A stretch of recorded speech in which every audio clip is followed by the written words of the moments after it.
Çka janë faktorët kryesorë që e bojnë njeriu me vujt? Çka mendoni ju? Njerëzit vuajnë sepse nuk e pranojnë gjendjen e tyre aktuale. Pra, të tanishmen, atë që e kanë në jetë nuk i përmbush. Pastaj, njerëzit nuk duan me u përball me dhimbjen. Pra, njeriu është mësu me u kop vetëm pas të mirës. Nuk duam ndjejmë fare vuajtje, nuk duam fare të kemi emocionet ulta, mendojmë, me që edhe shumë flitet që duhet jemi pozitiv, mendojmë se ne duhet me qenë 24 orë pozitiv. A është e mundshme kjo? Jo. Natyra është gjëja më e bukur që na tregon se si funksionon gjithçka dhe si duhet funksionojë. Nuk ka ditë që zgjat 24 orë.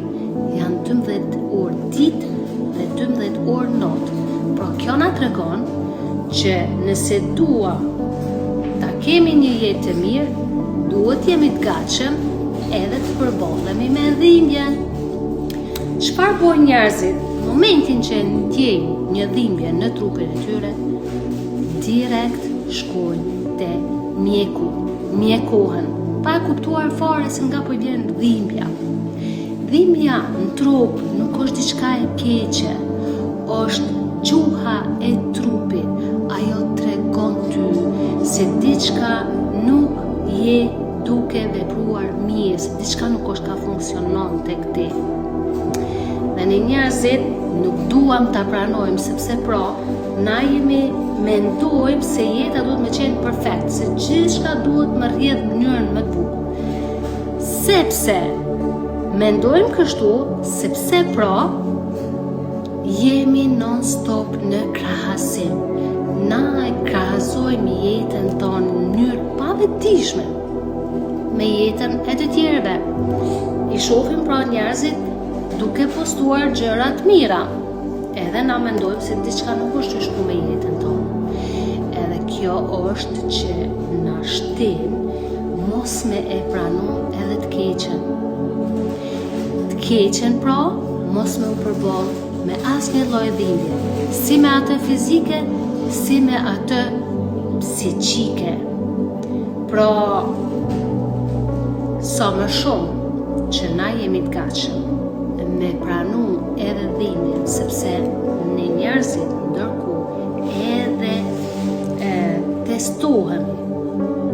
testohemi pra nëse ne vendosim një dëshirë dhe kemi dëshirë pa ta arrijmë atë gjë, duhet spari të provohemi se a jemi vërtet të gatshëm të bëhemi ata që duam të bëhem. Sepse universi është shumë i mençur, ai është perfekt, nuk jemi ne perfekt. Jeta jonë është jetë. Dhe sa më shumë që e pranojmë edhe dhimbjen, aq më e bukur bëhet jeta e jonë.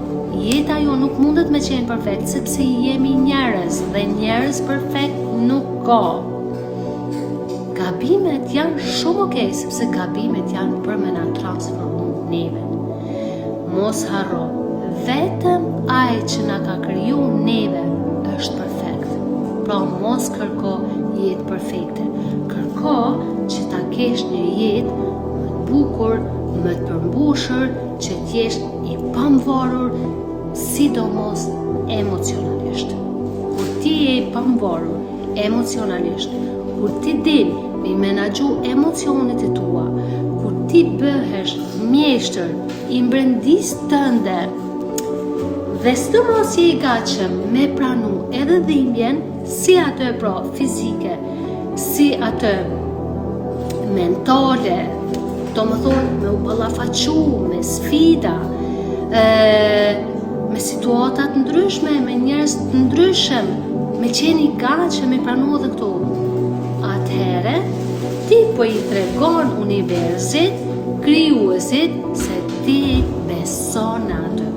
se ti beson në një fuqi më të madhe, se ti po i tregon universit pra dhe të madhit sot që ti je pranaj, jo në vendin ati, por je një njeri që je edhe me gabime dhe që je i gatshëm me i pranuar edhe dhimbjet, dhe sa më shumë që i pranojmë dhimbjet, aq më shumë ndjejmë një paqe shpirtërore.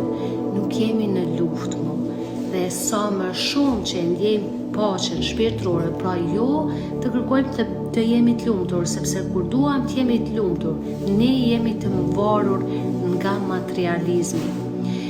Për me qenë i lumtur nuk mjafton, por të arrish në atë niveli që ta ndjesh paqen shpirtërore. Kur e ndjen ti paqen shpirtërore, sinqerisht të them, jeta jote ka me ndryshu. Gjithçka ka më rrjedh ndryshe, sepse ti nuk je më pengesë e universit as e energjisë tonde, por ti bëhesh pra rrjedh me natyrën. Ashtu si që është natyra, ashtu si që është moti. Pra, kur bjen shiu nuk utet me ra ma shpejt, për me ja lëshu vendin djellit për me rrezu.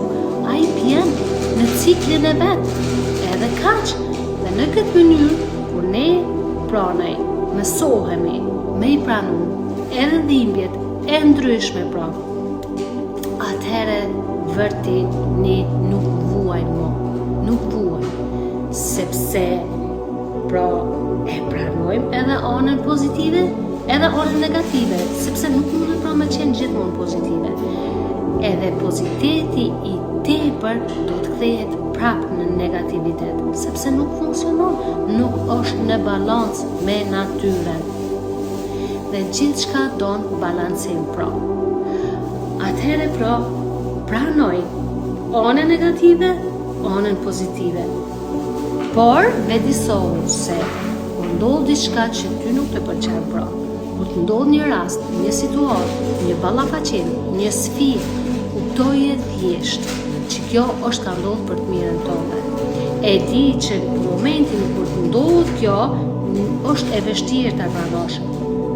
Por unë të garantoj ty që mbas një kohë dhe në momentin sidomos që e pranon që është ka ndodhur për të mirën tonë, ti shumë shpesh do ta marrësh përgjigjen se pse është dashur të ndodhë.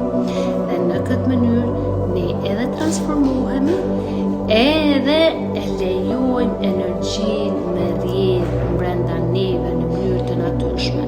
Nuk e bllokojmë veten më, sepse sa herë që ne i rezistojmë diçkafit, pra ne krijojmë blokada brenda neve, sepse ne jemi qenie emocionale. Gjithçka funksionon me emocion, me ndjenja. Pra, sa herë që ne kundërshtojmë diçka, nuk e pranojmë, brenda neve ka emocione negative, që këto emocione të çojnë deri në smundje të ndryshme. Por nëse ne i pranojmë, kjo është paqja. Kjo është paqja. Dhe gjithçka emocionet e tua janë më stabile. Je më shumë pozitiv se sa negativ. Mendime negative do të kesh ndërkohë gjithmonë, është shumë normal, po më shumë do të peshosh nga ana pozitive. Dhe kur arrin në këtë nivel, vujtja zhduket pa pasur nevojë me shku, me gropu thellë